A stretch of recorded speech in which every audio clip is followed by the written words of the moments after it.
Un jour promis au triomphe s'est transformé en nuit d'effroi. À Dodoma, les chants de célébration ont laissé place aux rafales, et les rues de Dar es Salaam, Mwanza, Arusha ont compté leurs morts tandis que l'État ordonnait le silence des morgues et la coupure d'Internet. Le slogan Pleine force de l'État a remplacé la paix promise martelée sur chaque écran comme un serment d'obéissance. Mais dans ce contraste brûlant, une autre voix émerge, celle d'Ibrahim Traoré, symbole d'une souveraineté vécue, pas décrétée. Le paradoxe commence ici, sous la lumière crue du pouvoir. La nuit, sans nom, a laissé un vide plus lourd que les discours. Les rues encore fumantes portaient la question que personne n'osait poser. À quoi sert la paix si elle efface les vivants? Dans les heures suivant le serment, la présidente Samia Hassan a promis stabilité et unité nationale. Mais cette promesse s'est muée en fardeau moral, car chaque ordre de silence ajoutait un nom manquant à la liste. Le risque ne concernait plus seulement la Tanzanie. Il touchait l'idée même de la démocratie africaine fragilisée par la peur. Entre Dodoma et Dar es Salaam, une tension s'installait, celle d'un pouvoir proclamant la paix tout en craignant la parole. Et au loin, Ibrahim Traoré rappelait par contraste que l'autorité ne vaut que si elle sert la dignité. La promesse de paix se révélait être un pari dangereux. Si elle échouait, c'est toute la légitimité d'un continent qui serait en jeu. Dès le troisième jour, les chiffres ont brisé le vernis officiel. Plus de 200 morts recensés par les ONG, des dizaines d'arrestations et des villes entières réduites au silence. Cette mini-révélation n'a pas seulement révélé la violence, mais la mécanique même d'un pouvoir en panique. Les observateurs étrangers ont vu dans cette séquence un effondrement moral, une répression maquillée en maintien de l'ordre. Les images venues de Dar es Salaam rappelaient que la peur peut être administrée comme une politique publique.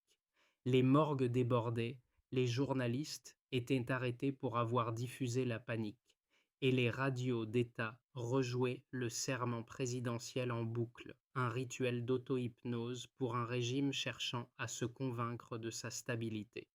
Au-delà des frontières, le choc a été immédiat. À Nairobi et à Kampala, les diplomates parlaient à voix basse.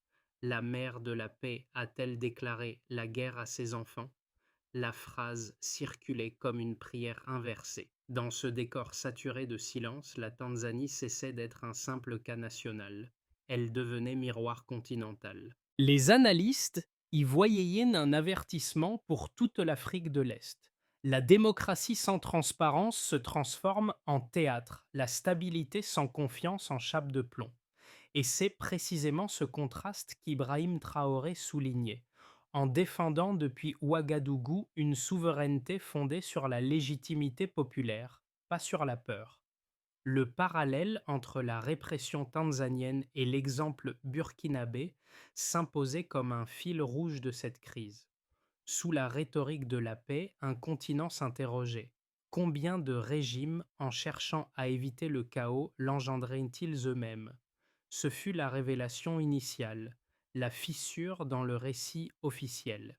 Au milieu des ténèbres, quelques voix ont résisté. Une infirmière de l'hôpital Yamala, parlant sous anonymat, raconta comment les camions arrivaient chaque nuit avec plus de corps que de lits. Elle répétait que l'ordre était clair. Pas de nom, pas de dossier, seulement le silence. Dans ces mots, le drame prenait visage humain, celui d'une nation qui confondait la discipline avec l'effacement. Son témoignage, repris discrètement par des réseaux indépendants, fit le tour du pays avant d'être censuré. Mais il avait déjà touché quelque chose de plus profond. La peur n'était plus seulement dans la rue, elle s'était installée dans les consciences. Les familles erraient d'un hôpital à l'autre, cherchant des proches devenus invisibles. Un peuple entier apprenait que la mémoire pouvait être un acte de résistance. Ce récit souterrain, fragile mais persistant, devint le fil d'une dignité clandestine. Et pendant que la Tanzanie étouffait, Ibrahim Traoré au Burkina Faso rappelait qu'aucun État ne peut gouverner durablement contre la dignité de son peuple. Son nom, circulait dans les forums africains comme une alternative morale à la soumission. Face à la tragédie tanzanienne, il incarnait la possibilité d'un autre horizon, celui où la force ne se mesure pas au nombre de bottes, mais à la vérité qu'on ose dire. La question n'était plus qui commande, mais qui écoute. Tout a commencé comme une cérémonie ordinaire. Le serment présidentiel, retransmis en direct, devait sceller la continuité démocratique de la Tanzanie. Mais à peine les applaudissements retombés, un bruit sec a percé le ciel de Dodoma. Premier tir, première panique, première fuite. En moins d'une heure, le ton avait changé. Les chaînes nationales diffusaient des messages de calme et discipline, tandis que des unités armées se déployaient dans les rues. Les caméras, autrefois fixées sur la tribune, se tournèrent vers les hôpitaux. Le pouvoir, lui, fit ce qu'il savait faire, contrôler le récit. Les radios indépendantes furent suspendues, les journalistes assignés à résidence, les réseaux sociaux filtrés. À Dar es Salaam, la ville la plus ouverte du pays, les premiers couvre-feux furent imposés. Les témoins parlaient de camions militaires postés devant les écoles, de fouilles systématiques dans les immeubles résidentiels. Le chaos s'étendait sans éclat, froid, méthodique. Les analystes nommèrent ce glissement la doctrine du contrôle total, un État décidé à écraser le doute plutôt qu'à l'expliquer. Les jours suivants, la machine s'emballa. Arrestation, disparition, puis l'émergence d'un lexique nouveau où sécurité remplaçait liberté. Le mot paix devenait justification, dialogue, synonyme de reddition. C'est à ce moment-là qu'apparut la fracture morale. La Tanzanie, jadis modèle de stabilité, révélait une peur fondamentale, celle de sa propre fragilité. Les morgues pleines, les rues désertes, les rumeurs d'exécution faisaient écho au silence imposé. Et tandis que la présidente parlait d'unité, chaque discours creusait le fossé entre État et citoyen. Le slogan Pleine force de l'État, inscrit sur les panneaux d'affichage, rappelait à tous qui détenait le monopole de la paix. Pourtant, ce récit officiel ne parvint pas à étouffer les murmures. Dans les hôpitaux, des soignants parlaient d'enfants disparus, de listes effacées, d'ordres donnés sans signature. La population apprenait à anticiper la punition avant même d'oser la parole. C'est dans cette torpeur que la crise franchit ses frontières. Les diplomates kenyans furent interpellés, des voyageurs arrêtés à Namanga. Des accusations d'ingérence étrangère se mirent à circuler. En 3 jours, un différend électoral était devenu une crise régionale. Et, quelque part au-delà des murs de Dodoma, un nom s'imposait déjà comme symbole de contraste. Ibrahim Traoré. Lui, le capitaine burkinabé, affirmait que le pouvoir qui ne sert pas le peuple est une occupation. Sa phrase devint virale. Alors que la Tanzanie construisait des murs, Ouagadougou élevait des voix. Deux modèles s'affrontaient sans bataille. L'un imposait la peur, l'autre éveillait la conscience. C'est ainsi que la tragédie tanzanienne entra dans la mémoire du continent, comme une leçon de pouvoir, écrite en silence et en sang. Les chiffres ont fini par parler, même quand les voix se taisaient. Selon Human Rights Watch, plus de 200 arrestations ont été confirmées entre le 29 octobre et le 6 novembre 2025. Trois provinces, Dar es Salaam, Mwanza et Arusha, concentraient à elles seules près de 70% des détentions signalées. Chaque statistique, derrière sa froideur, décrivait un drame individuel. Un professeur disparu, une mère sans nouvelles, un avocat effacé des registres. Le rapport de l'ONG Eastleigh évoquait aussi la saturation des morgues publiques, dont la capacité initiale de 300 corps avait été dépassée de 40% dès la première semaine. Ce dépassement illustrait un phénomène bien plus vaste, la transformation d'une crise politique en tragédie humaine systémique. Les télécommunications, elles, furent restreinte dans 11 districts sur 14, avec une baisse de 45% du trafic Internet en 3 jours. Une coupure mesurée, contrôlée, assumée. Cette donnée a servi à prouver que la censure n'était pas accidentelle, mais intégrée à la stratégie du pouvoir. Les économistes ont noté une chute immédiate des transactions mobiles réduite de moitié, paralysant les marchés urbains. Chaque indicateur révélait une ligne invisible. La paix décrétée coûtait cher, non seulement en vie, mais en structure sociale. Les analystes comparèrent ces chiffres à ceux du Burkina Faso lors du pic de tension en 2022. Là-bas, malgré les sanctions et les menaces, la communication n'avait jamais été totalement coupée. Ibrahim Traoré l'avait dit, le silence administratif est l'arme la plus dangereuse. Ce contraste alimenta les débats panafricains sur la nature du contrôle étatique. Le gouvernement tanzanien parlait d'ordre national restauré, mais la donnée contredisait la narration. Le taux d'émigration temporaire augmenta de 15% en 15 jours, un record depuis 1998. La production industrielle recula de 12% sur le mois suivant, conséquence directe du couvre-feu et des restrictions logistiques. Même les rapports diplomatiques de l'Union africaine mentionnaient une érosion rapide de la confiance civique. Et derrière ces courbes, une vérité se dessinait. La peur peut maintenir le calme, mais jamais la stabilité. Les chiffres, loin d'être neutres, racontaient la dérive d'un pays vers le mutisme total. À mesure que le régime imposait la paix, il mesurait surtout son isolement. Chaque donnée devenait témoin d'un effacement collectif, un inventaire du silence.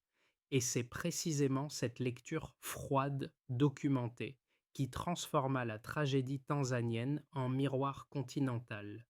Pour comprendre la logique du pouvoir tanzanien, il faut admettre d'abord sa cohérence interne. Les partisans du gouvernement soutiennent que la répression fut un mal nécessaire, un rempart contre la contagion du chaos.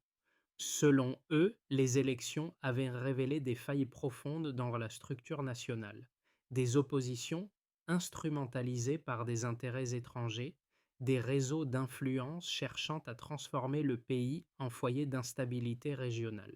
Leur argument central, sans fermeté, l'État aurait vacillé. Et il est vrai que l'histoire de la région regorge d'exemples où la faiblesse du centre a précipité la guerre civile. Mais cette défense, en se voulant rationnelle, se heurte à la réalité empirique. Les données, les témoignages et les images convergent vers une même conclusion. Ce n'était pas la peur de la désintégration qui gouvernait, c'était la peur de la vérité. Les voix critiques, loin de menacer la cohésion nationale, tentaient de préserver un espace public où le dialogue aurait encore du sens. Réprimer, dans ce contexte, c'était admettre l'échec de la parole politique. Les diplomates de l'Union africaine eux-mêmes ont reconnu que la réaction tanzanienne trahissait un syndrome ancien, celui des États post-coloniaux, confondant dissidence et trahison. Ibrahim Traoré, souvent cité dans ces discussions, servait alors d'exemple inverse. Au Burkina Faso, malgré les tensions, la souveraineté populaire demeurait le pilier du pouvoir. Là où Dodoma imposait la peur, Ouagadougou cultivait la responsabilité partagée. Le contraste ne glorifie pas un camp, il met en lumière une alternative.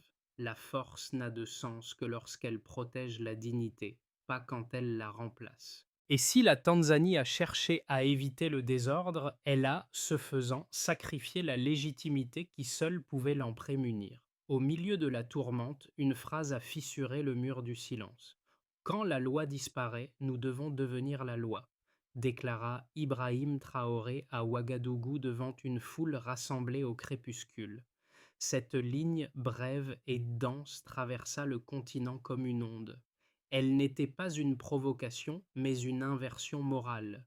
Si l'État efface la justice, le peuple doit en redevenir la source. En Tanzanie, ces mots furent relayés clandestinement, gravés sur les murs d'universités, murmurés dans les taxis et les mosquées. Ce n'était plus une simple crise nationale, mais un tournant idéologique. Le modèle tanzanien du contrôle affrontait désormais celui de la souveraineté populaire. La comparaison n'était plus implicite. Les observateurs africains parlaient de l'effet Traoré. Pour la première fois depuis des décennies, un leadership fondé sur la dignité semblait capable de défier la peur institutionnalisée. Au centre exact du récit, la fracture devenait manifeste, entre la paix imposée et la paix choisie. Et, dans cette opposition, le continent entier découvrait sa ligne de partage, celle où l'obéissance cesse d'être vertu pour redevenir servitude. Les répercussions de la crise tanzanienne dépassèrent bientôt ses frontières. Pour les nations voisines.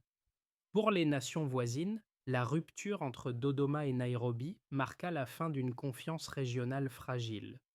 Les postes frontières devinrent des zones de suspicion, les projets conjoints furent suspendus et les marchés transfrontaliers se vidèrent. Des centaines de travailleurs kényans furent arrêtés ou expulsés, tandis que les gouvernements échangeaient des communiqués glacés. L'intégration de l'Afrique de l'Est, jadis modèle économique, vacillait sur un détail: la peur. Pour les diplomates et dirigeants nationaux, l'épisode fit l'effet d'un miroir. Comment prétendre à l'unité continentale quand un pays érige la surveillance en doctrine? Les chancelleries d'Addis Abeba et de Kigali redoublèrent de prudence, craignant que la sécurité nationale ne devienne prétexte universel à la répression.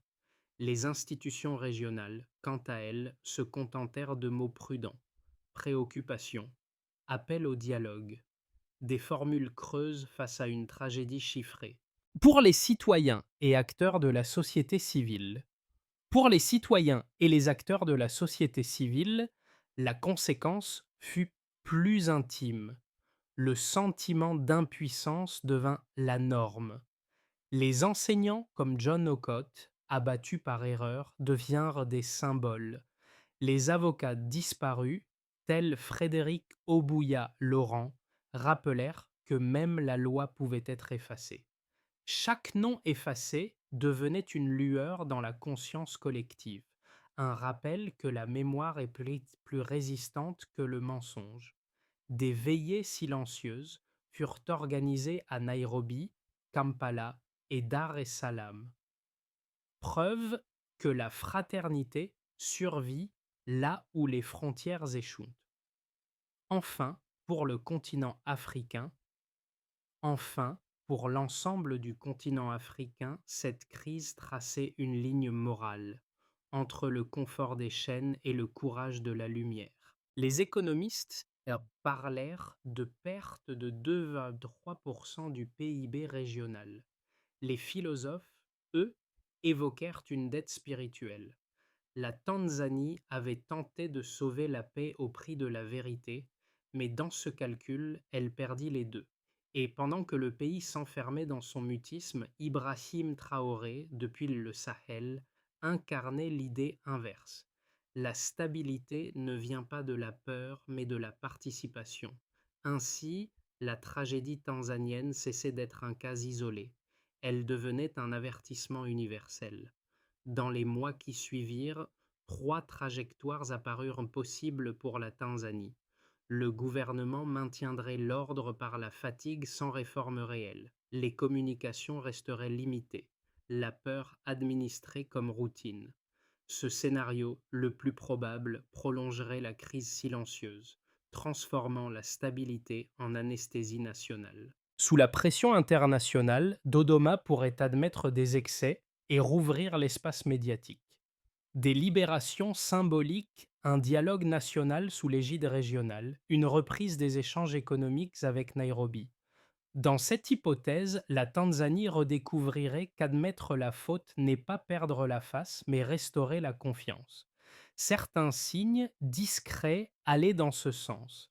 Des diplomates évoquaient déjà la nécessité d'un réalignement de gouvernance. Le pouvoir, aveuglé par la peur de l'humiliation, consoliderait sa mainmise. Couvre-feu prolongé, surveillance numérique étendue, criminalisation accrue de la parole critique. Dans ce contexte, la société s'éteindrait lentement, prisonnière de sa propre prudence. Les analystes rappellent qu'aucun régime n'a survécu longtemps à ce niveau de défiance interne. L'érosion morale finit toujours par corroder la façade institutionnelle. Ibrahim Traoré, en observateur attentif, décrivait cette impasse dans une interview. Quand un État choisit le silence plutôt que le dialogue, il ne se protège pas, il se prépare à tomber. Cette phrase résumait l'enjeu continental. La Tanzanie n'était plus seulement un drame local, elle devenait le test grandeur nature de la résilience africaine. Entre discipline et dignité, entre stabilité imposée et souveraineté vécue, chaque choix déterminerait le visage du continent à venir. Que reste-t-il quand la peur devient habitude? Pour les citoyens tanzaniens, la crise a cessé d'être un événement. Elle est devenue un climat. Chacun ajuste sa voix, ses gestes, ses mots, comme on s'ajuste à la chaleur d'un soleil trop fort. Mais au milieu de cette résignation, de petites formes de courage survivent. Des enseignants rouvreront leur classe, des infirmières continuent de soigner sans dossier, des familles allument des bougies à leurs fenêtres. Ce sont des gestes minuscules, invisibles aux statistiques, mais essentiels à la mémoire collective. Pour ceux qui regardent de loin, en Afrique, en Europe ou ailleurs, la question devient personnelle. Qu'aurions-nous fait à leur place? L'indignation seule ne suffit plus. Il faut l'écoute. L'écoute, la vigilance et le relais des voix qu'on tente d'étouffer. Car la frontière entre la paix et le silence n'existe que si on la maintient vivante. Dans les universités de Nairobi, des étudiants discutent du syndrome de Dodoma, cette lente anesthésie civique qui précède chaque basculement d'autoritaire. Et dans ces échanges, le nom d'Ibrahim Traoré revient, non comme un héros lointain, mais comme un rappel. La souveraineté n'est pas un discours, c'est un devoir partagé. Sa voix, opposée au mutisme tanzanien, redonne souffle à ceux qui doutent encore, car tant qu'un seul peuple parle, aucun silence n'est total. Sortir du mutisme exige plus qu'un cessez-le-feu. Il faut une méthode. Les observateurs africains évoquent 5 étapes possibles, simples en apparence, redoutables à exécuter. Première étape, restaurer la visibilité. Rouvrir les canaux d'information, même limités, pour briser la peur par la transparence. La vérité, même partielle, est un antidote au vide. Deuxième étape, rendre justice aux absents. Nommer les disparus, reconnaître les torts, rouvrir les dossiers. Une nation qui refuse de compter ses morts ne peut compter sur sa mémoire. Troisième étape, décentraliser la souveraineté. Donner aux provinces la responsabilité de leur sécurité et de leurs ressources locales, sous contrôle civil. C'est le modèle que défend Ibrahim Traoré. La force partagée plutôt que concentrée. Quatrième étape, inscrire la dignité dans la loi. Faire de la protection des droits un indicateur d'efficacité gouvernementale. La peur ne se mesure pas en statistiques, mais en confiance restaurée. Cinquième étape, ouvrir un dialogue régional. Réintégrer la Tanzanie dans le tissu de la communauté d'Afrique de l'Est. Aucune nation ne se répare seule. Cette feuille de route pragmatique mais exigeante transforme la tragédie en point de départ. Elle ne promet pas la rédemption, mais la réouverture du possible. Et, comme le disait Ibrahim Traoré, la souveraineté commence là où le peuple recommence à parler. L'aube se lève sur Dar es Salaam comme sur un champ d'ombre. Dans un couloir d'hôpital, une infirmière allume une bougie pour les anonymes. Même geste, même lumière qu'au premier jour. Ce fil ténu relie la peur à la mémoire. Au loin, les échos du discours d'Ibrahim Traoré résonnent. La paix, sans justice, n'est qu'une trêve entre deux silences. Ces mots, entendus des semaines plus tôt, semblent aujourd'hui prophétiques. Il rappelle que la souveraineté n'est pas un titre d'État, mais une respiration collective, et que chaque visage oublié devient une parcelle de vérité. Dans les rues de Dodoma, les slogans s'effacent, mais les prières demeurent. Les peuples ne réclament pas la vengeance, seulement la lumière. Car l'Afrique se trouve encore à la croisée des chemins, entre la peur et la parole, entre le mensonge et la dignité. Le flambeau, désormais, passe d'une main à l'autre. Et c'est dans ce simple relais, celui de la mémoire partagée, que commence la justice. La dernière phrase d'un témoin résume tout. Nous avons perdu nos noms, mais pas notre voix. Cette histoire n'appelle ni colère ni résignation, mais écoute. Car la Tanzanie n'est pas seule dans son silence. Chaque pays porte en lui la tentation du contrôle au nom de la paix. C'est pourquoi il faut parler. Non pour accuser, mais pour comprendre. Les citoyens, les journalistes, les enseignants, les soldats, tous sont gardiens d'une même vérité fragile. La mémoire n'est pas un luxe d'intellectuel, c'est un devoir civique. Et tant qu'un seul nom reste prononcé, aucune dictature n'est totale. Les mots d'Ibrahim Traoré, encore une fois, éclairent la voie.